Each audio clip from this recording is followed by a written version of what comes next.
bodybuilders. They can't sit there and benefit from reducing my image and my masculinity. Ver means man in virtue. Pretend that they're more virtuous, more manly, more desirable, and not be more emasculated than they otherwise would have been. I'm sure we can all agree that is fair. Okay? It's like somebody who loses a race. If they then go sabotage that person and don't give him the trophy and take the women and the things that would belong to him, and say, hey, look at me. Are they not more emasculated? Are they not more effeminate? Are they not more like a whiny, unruly, simple-minded woman? Okay? I'm not saying all women are like that, but you know what I'm saying. All right, Psalm 9. To the tune of the death of the son, again, a psalm of David. I will give thanks to you, Lord, with all my heart. I will tell of all your wonderful deeds. I will be glad and rejoice in you. I will sing the praises of your name, O Most High. My enemies turn back. They stumble and perish before you. For you have upheld my right and my cause, sitting enthroned as the righteous judge. Okay, for you have upheld my right and my cause, sitting enthroned as the righteous judge. When we think about God, right, when we think about the martial arts argument, is the guy who's the monk. Some of these monks are nice guys. They're very hardworking guys. But what is their cause? Their cause is to find their spiritual path by themselves, not to face the evil in the world. Facing the evil is a greater cause than withdrawing. That's why in their own movies, their martial art heroes are guys like Bruce Lee and some warrior monk who goes out in the world and fights with people, and so on and so forth. Okay? So the movies from the people of their culture that reflect their culture. And they really offer no viable counter-argument. Okay? All right. For you have upheld my right and my cause, sitting enthroned as the righteous judge, right? Judging the righteousness of this person's life decisions. You have rebuked the nations and destroyed the wicked. You have blotted out their name forever and ever. Obviously, these nations, they've established themselves like America's secular nation, or these other nations, and the Vatican, and so on and so forth. They refuse to obey the divine martial art order. Betas is B Scrabble. These trade with guys like Bezos and Bill Gates. Okay, they might be polite guys at times or whatever, but they are betas. And this is a beta order.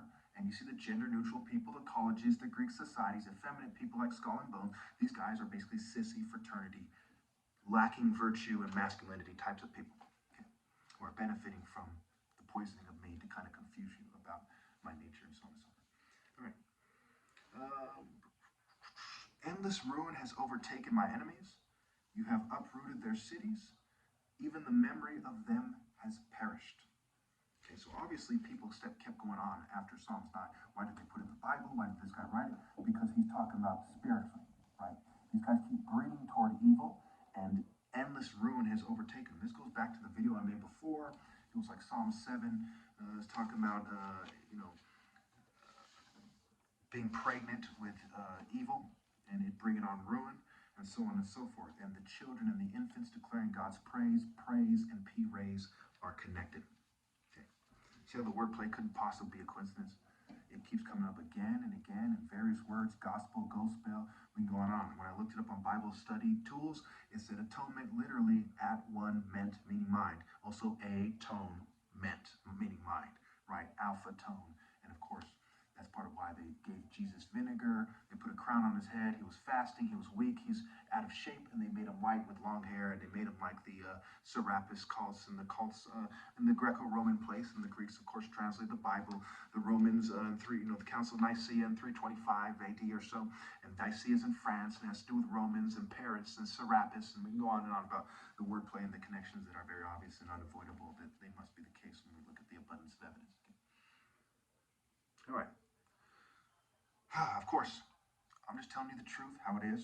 Okay, a lot of people might think my videos are offensive, but if you put everything in its proper context and understand how I'm being treated and what I must say and what is the right thing to say, what is the proper and heroic and morally precise way to respond, I'm sure we can all agree that with everything considered, I'm doing a pretty good job. All right, it's not a magnificent, outstanding, transcendent job, which I would say, but I'm not cocky. I just tell it how it is. And since no one else is going to tell the truth about this on record, it needs to be said. So, the Lord reigns forever. He has established his throne for judgment. He rules the world in righteousness and judges the people with equity. Okay, so he's judging them with equity, right? And leading up to this in 7, 8, 9, 6, 7, 8, right? It talks about the children, right? He's saying, I'm looking at your bloodlines equally, right? Your inheritance, your moral inheritance, your generational romantic injustice, etc., etc. You're sowing the seeds of evil. You're carefully in a scientific cult-like manner. Some of the original scientists were pagans, as the story goes. Okay, and the Library of Alexandria, for example, by that time, it's very obvious there's pagans in science and so on and so forth. Okay, I'm pretty sure you get it. Okay, he rules the world in righteousness and judges the people with equity. Okay, according to what is fair in the bigger picture, equally, right? Your ancestors did something wrong, they continue to do something wrong, you refuse to give up those ill-gotten gains, you take attractive women, you breed with them, and your kids look a certain way, they're rich and they're handsome, quote unquote, or whatever you want to call it, okay? And they're getting attractive women, and they're cheating people like me, right? Your ancestors need to be judged. Anyone in heaven needs to be brought down if that's something they did on purpose, so on and so forth. This is one interpretation of the ancient serpent being thrown out of the sky because his kids keep snaking, and that's what he wanted. And he's like, come on, guys, come on. And they kind of gets them hang out for a while, and they say, wait, now go join them, right? Kind of feel, that's one application. When you think about it in terms of martial art tactics and symbolism and profound timing and so on and so forth, it starts to make a lot more sense. That's why you need an African martial art interpretation of the Bible, right? And you need to kind of be trained in this way to kind of have your mind click in the right place to truly appreciate it. It's a long story why that is. Moving on.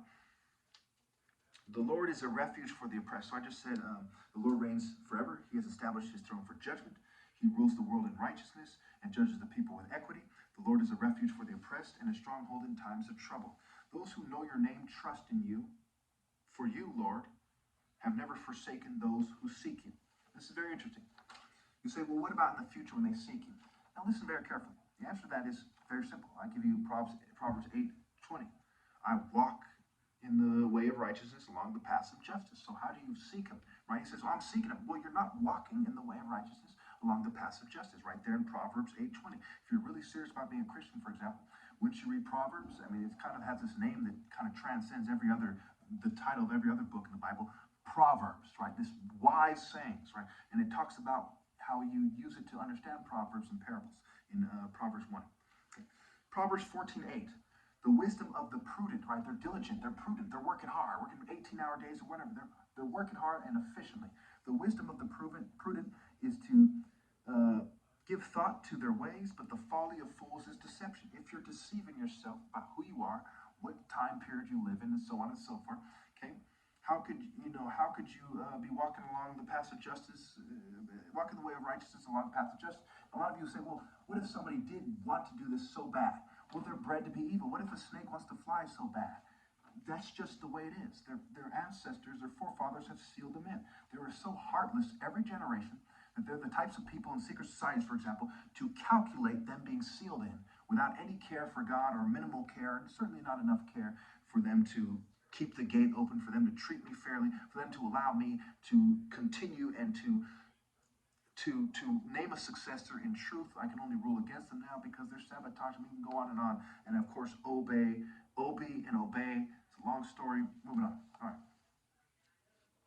Obi being king, heart, hut, temple, essence, soul, okay, center, hut, temple, right? It's the oppressed, right? It's not this palace, right? It's a hut, okay?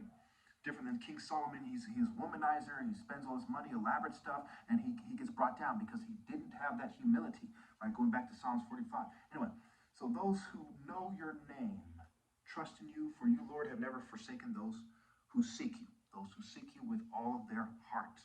Okay, going back to Psalms 9:1. I will give thanks to you, Lord, with all my heart. I will tell of all your wonderful deeds. Thanks for what? For blessing them with ill-gotten gains? Of course, by the time I'm gone, people, let's face it, with all due respect, if angels do, they're going to be wicked people that have been forged that way for a long time. The neo-colonialists, the token minority allies, people that betrayed God and his son, Judas times infinity, and the offspring of the devils, right? No bad tree can bear good fruit. They're going to be raised and bred and trained in a world where their nature and nurture is that bad tree of demonic knowledge and attempts to snake meaning cheat. Okay, cheat the royal family, the name of God. Name is scrambled with wordplay to pride. We get main and main alpha, okay, which is me. Sing the praises of the Lord enthroned in Zion. Proclaim among the nations what he has done. For he who avenges blood remembers. He does not ignore the cries of the afflicted. Okay. Lord, see how